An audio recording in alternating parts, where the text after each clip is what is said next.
Positiivsed suhted on nagu värske õhk sinu elus, need annavad sulle energiat ja inspiratsiooni igapäevaselt.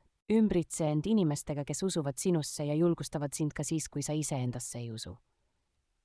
Negatiivsed inimesed võivad tõmmata sind alla, muutes sind väsinuteks ja ebakindlaks oma võimetes. Õpi märkama, kuidas sa end pärast kellegi seltsis viibimist tunned, kas oled energiast täidetud või tühjaks imetud.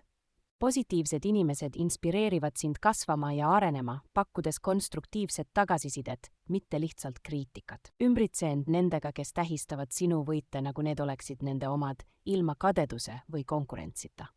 Otsi suhteid, kus on vastastikune austus ja toetus, mitte ainult ühepoolne andmine või võtmine. Tugev toetav võrgustik aitab sul rasketes olukordades vastu pidada ja näha helgemat tulevikku, kui kõik tundub lootusetu. Mõnikord tähendab enesearmastus ka seda, et astud eemale suhetest, mis sind enam ei teeni või isegi kahjustavad. Lõpuks on sinu elu peegeldus inimestest, kellega sa seda jagad, vali targalt ja loo enda ümber positiivsuse ring, mis aitab kasvada.